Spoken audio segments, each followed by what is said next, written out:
But I still think the Samaritan vision of Israel is Samaritan, and it came from a certain time period, and that's what I'm talking about. Okay, there's a lot there. Really good stuff you're mentioning. So technically, the story of the Bible, if we were to try, there's a bunch of bumps, but let's try to pave over some of these bumps. Ultimately, is the story of Israel in Judah being the center of that story. So Jerusalem is the holy place, technically. I know there's little hints, the Samaritan, Gerizim, right? There's hints in the Bible itself. Even the one that we have today that would have been authored mainly by the southern tribes, there's some stuff left in there that gives us an idea of fossil, some other tradition. But ultimately, it's the Judah's vision of Israel. And the question I have in that idea is that if they can attach themselves to the narrative and create their own narrative, that's why I was asking, can people join, or when did people join who weren't genealogically tied? Right. When did that kind of fluid boundary that used to be seemingly genealogical, and even then, I'm not sure if it ever really was. I've heard Christine Hayes give lectures on this. I've heard others who give lectures about this and saying right out the gate in the Genesis account with Abraham, it sounds like his descendants, right, would be here's the promises to his descendants. But right out the gate, people who aren't his descendants are latching on to this thing, and they're getting attached to it. So when do you think non-Israelites, if I could put that term, that includes Judahites and any other ites that might fit into the narrative, when can they latch themselves into Israel and be considered Israel? Yeah. So if we're not counting the Judahites as not Israelites, which we might, I think basically the Bible, its traditions, doesn't leave the region of Israel until Christianity starts to spread around the world. There is a Jewish diaspora as well, so I don't want to discount that. But it's basically the Christian evangelical work that spreads the traditions of the Bible around the world. And I think once people start identifying according to the faith tradition, that is the Hebrew Bible, that's when they can start identifying according to the identity traditions that you have in the Hebrew Bible. And I think it happens pretty fast that, there's conversation in the early church that, people who have converted to Christianity, even if they are not from Israel, they're not descended from these people, might think of themselves as part of the tribes of Israel. And it just picks up as time goes on. So, in the medieval period, there starts to be a lot of interest in the prophecies that suggest that the 12 tribes of Israel will be restored at the end of days and bring about the end of the world. A lot of Christians start wanting to be members of the tribes of Israel. There's still a lot of tension and kind of an anti-Semitic tension where the lost tribes of Israel are often viewed as this great enemy as well. So it's very confused. On the one hand, we want to be Israel. On the other hand, we're afraid of Israel. So you see when the Crusades are happening, they start in Western Europe hearing about the Mongols who are invading the Arab regions first before they'll eventually invade Europe. And at first, I think God's probably the lost tribes of Israel coming back. And that tradition sort of changes as time goes on. These identifications happen on the basis of hope for the end of the world, fear of the end of the world. They happen on the basis of, this is just a tradition that's very important to us, and we want to be part of it. And, a lot of times it just happens unconsciously. People really genuinely believe that they must be descended from the tribes of Israel, even if there's no real proof there. Okay, a couple more questions. I'll take some super chats, and then if ideas come, I know there will be. You mentioned all Israel. This is an interesting phrase that me being an ex-evangelical Christian who loved reading the Bible and reading the New Testament, Paul says in Romans 11, that's right, when the fullness of the nations, fullness of the Gentiles has come in, all Israel will be saved. What does it mean, all Israel? And I know you're not a Pauline scholar, but we sometimes have to look and see what other contexts say about this term for all Israel. Because if we imagine it back in the Hebrew Bible, we might imagine northern and southern kingdom. And what does all Israel mean? Do we imagine that's what's going on in the New Testament? What do you think? So in the Hebrew Bible, all Israel is Israel and Judah. And that's part of why you don't see that phrase, I think, in too many early traditions. But yeah, I think that in the early church, it started meaning people who had become part of the nation of Israel purely by faith, by converting into Christianity, whatever their background was. And I think there are the people who embrace the lost tribes of Israel tradition. When they say all Israel, that's what they mean. That the Mormons or the Beta Israel or whoever are part of all Israel now. So as I say, there's this 12 tribe framework. It makes it very easy to latch onto, because it is very easy to say, oh, this part of the tribe of Dan went to North Africa and became the Beta Israel, and that's why the Beta Israel are different from other Israelites, but also they're part of all Israel, and so on and so forth. That pattern is repeated in pretty much every story I talk about in my book. In Revelation, you got a discussion of how some from all of the tribes of Israel are going to be saved. I have to think that there's something in there that's a little bit beyond biological descent from the original Israelites. And it isn't the list a little different too there in Revelation 14 and 7? I think it's chapter 7 and chapter 14 where the list is a bit different than the list we see. I think there's some complications. I steer clear of the New Testament in a lot of my work because I happen to know lots of great Christianity scholars, and I'm afraid of what they might think. I think they know their stuff. You had Robin Walsh on your podcast recently. We actually got our PhDs together. Wow. Once upon a time, and I know a lot of great Paul scholars, so I leave it up to them. But I'm curious.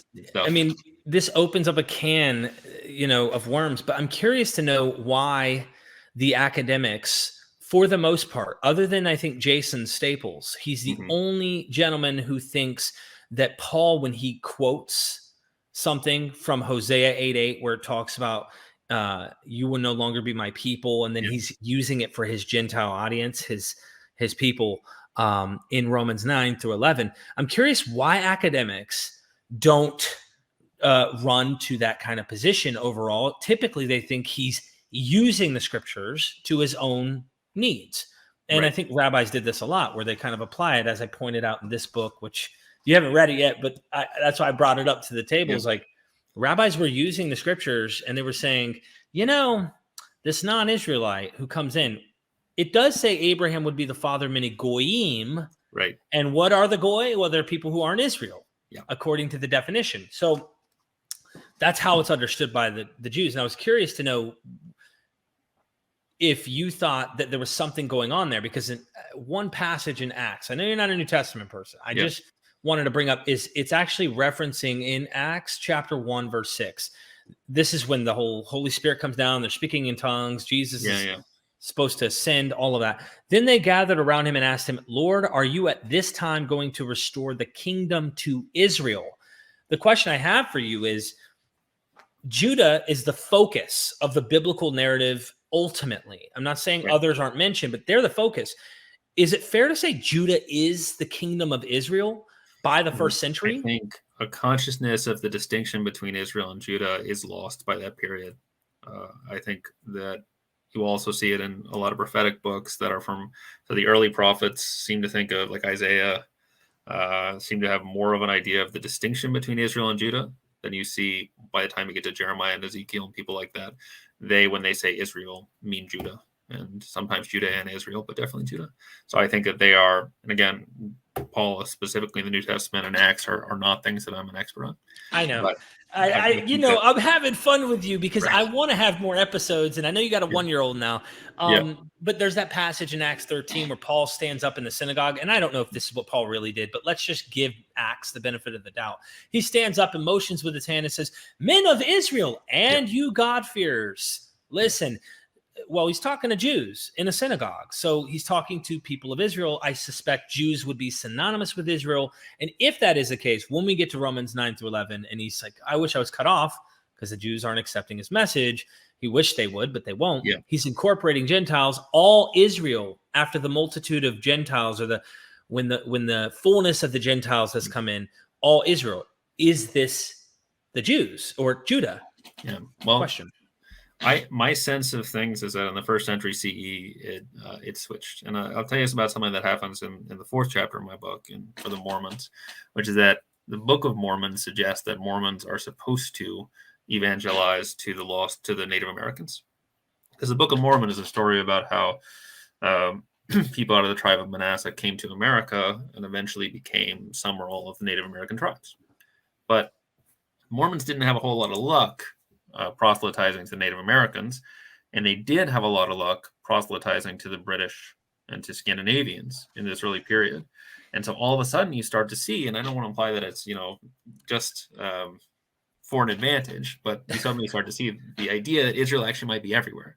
We don't have to worry about they might be everywhere.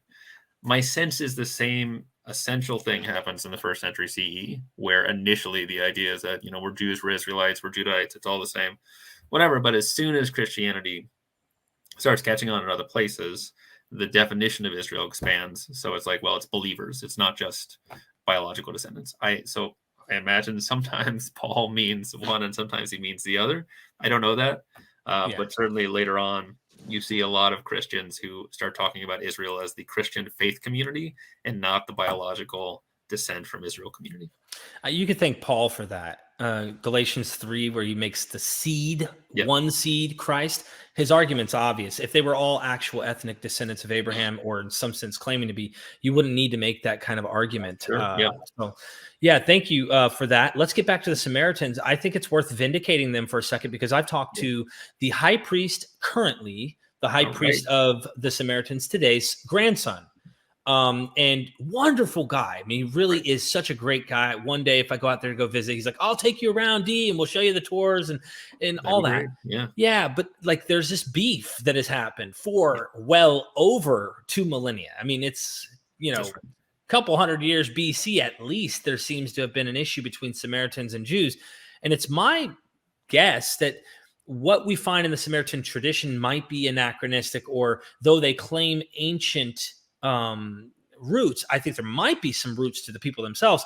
Their impact of what they have today is kind of a reaction to some of the Jewish propaganda that is up against them. So what's behind that window of the propaganda? I wish we had. But tell us what you found about the Samaritans and the people who are left in the land. Right. So this is this is the second chapter of my book is about Samaritans, and the whole point is that because we have two groups that are actually almost certainly descended from Israelites, or the people the Bible think of as Israelites, who have different visions of who Israel is and tell the same stories differently from each other. That's the reason not to discriminate against other people around the world who tell these same stories differently from each other. It's already happening in the biblical period. But here's the basic story. 2 Kings 17 is the only biblical account of the conquest of Israel by Assyria. You don't actually even get one in Chronicles, which is typically the same history told a little bit differently. What 2 Kings 17 claims is that every person in Israel, more or less, was taken into Assyrian exile, and only Judah remained. And then the Assyrians brought in a bunch of people from Assyria, and they settled them supposedly in the towns of Israel. So for millennia, the Jewish tradition has been that the Samaritans are the descendants of those people that the Assyrians brought in. And one of the things that I thought when I started doing this research is like, okay, so like they've been, in this land believing this since the 8th century BC. That seems like a long time, regardless of where they come from. But recent research has really vindicated their claims, where there is no evidence. So it does seem like there were deportations from Israel to Assyria. That was a relatively common Near Eastern practice. But at most, like 20% of the population of Israel. And, you can imagine trying to get every person who lives in Israel today on a bus and shipping them out of town. It's quite an operation. That didn't happen. And there is no evidence that large populations of foreigners were brought into Israel at that time. So all of the evidence we have suggests that the vast majority of people living in Israel after the Assyrian conquest were still Israelites, and that this is an instance when the Judahite authors of this history tried to write out other Israelites from the story of Israel so they could claim to be the Israel. And we don't have Samaritan traditions from this period. The oldest Samaritan tradition we have is the Samaritan Pentateuch itself. So the Samaritans don't have a Hebrew Bible. They just have a Pentateuch. They just have the first 5 books. And it's different in some ways, not too many. Well, there's a lot of differences, but most of them aren't that important. They have a different holy site, like you mentioned, Mount Gerizim instead of Jerusalem. But a lot of the traditions that do exist are about how they acknowledge, as the Judahites do not, and the Jews do not or did not, that they're both descended from Israelites, but they claim that the Judahites are the ones who have the wrong Pentateuch and are doing things incorrectly. So on the one hand, this is a story about how two people with a biological claim to descent from the people of the Bible told the same stories differently from each other, which sets up, I think, the other case studies in the book that are about how people later on and around the world did the same thing. We can't say that there's one story because there's already two from the beginning. Mm-hmm. It's a vision of how different people who are located in different parts of this tribal system were able, because the northern tribes and the southern tribes are different people, to inherit the same traditions, but use them differently, construct Israel against each other, use it to compete. And that's also what we see later on, even when people aren't competing. We see people using the same features of the tradition to explain why they're the best Israel that there is, even though it's not necessarily against other Israels. So the Samaritans, they'll tell their story of Israel in a way that says, we're both Israelites, but we're better Israelites. The Judahites will tell their story, we're Judahites, you're not even Israelites. But those are different ways of competing. And this is, I think I say in the book, I don't know if you're a sports fan. It seems like I'm a sports fan. Forfeit is not the only way to win a game.